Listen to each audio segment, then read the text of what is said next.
இன்ஸ்டாகிராமில் 2 டேஸாகவே இந்த ஒரு கான்செப்ட் போயிட்டுருக்கு. என்னென்னா இந்த கிளிச், இந்த காப்பி பேஸ்ட்டு.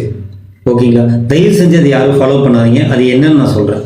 இன்ஸ்டாவை பொறுத்த வரைக்கும் ஒரு ஃபாலோவர்ஸ் எதுக்குன்னா, நம்மக்கிட்ட ஏதாவது ஒரு திறமை இருக்கும். பெயிண்டிங்கு, எடிட்டிங்கு, அப்புறம் டிசைனிங்கு, இந்த மாதிரி ஏதாவது ஒரு திறமை வச்சுருப்போம். ஸோ நம்ம திறமையை அவங்க பார்த்து அவங்க ஃபாலோ பண்ணுவாங்க. ஸோ அப்படி வர அப்படி வர ஃபாலோவர்ஸ் வந்து ஆர்கானிக் ஃபாலோவர்ஸ்.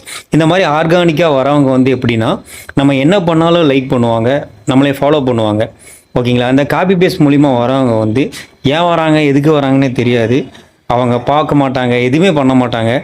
ஓகேங்களா, யூஸ் இல்லை. ஃபாலோவர்ஸில் வேணால் இன்க்ரீஸ் அதிகமாக இருக்கிறத மட்டும் நம்ம பார்க்க முடியுமே தவிர, அவங்க வந்து நம்ம வீடியோவை பார்க்க மாட்டாங்க, லைக் பண்ண மாட்டாங்க. இந்த மாதிரி நிறைய விஷயம் இருக்குது. இந்த மாதிரி இந்த காப்பி பேஸ்ட்டெல்லாம் நீங்கள் பண்ண வேண்டாம். உங்களோட கோல் எதுவோ, எய்ம் எதுவோ, அதை பார்த்து நீங்கள் பாட்டுக்கு அதில் ட்ரெயின் அப் ஆகிட்டே இருங்க. உங்களுக்கு என்ன விஷயம் பிடிச்சிருக்கோ அதை மட்டும் ஃபாலோ பண்ணிட்டு போயிட்டே இருங்க. உங்களுக்கு பிடிச்ச ஃபாலோவர்ஸ் ஆட்டோமேட்டிக்காக உங்களை லைக் பண்ணுவாங்க, ஃபாலோ பண்ணுவாங்க. ஸோ அது மூலிமா உங்களுக்கு ஃப்யூச்சரில் க்ரோத் கிடைக்கும். ஓகேங்களா, மற்ற எந்த விஷயத்துக்குள்ளேயும் போகாதீங்க. போனாலும் அது வேஸ்ட்டு தான். இதனால் என்ன ஒரு ட்ராபேக்னா, உங்களுக்குன்னு ஒரு கோல் இருந்திருக்கும், உங்களுக்கு ஒரு பேஷன் இருந்திருக்கும், அதை நோக்கி போயிட்டு இருந்திருப்பீங்க. இப்போ இந்த இடையில கிளிச்சுன்னு ஒன்று வந்து அது எப்படி ஃபாலோவர்ஸ் இன்க்ரீஸ் பண்ணலாம் அப்படிங்கிற உங்களுக்கு மைண்ட் செட் அப்படி போயிருக்கும்.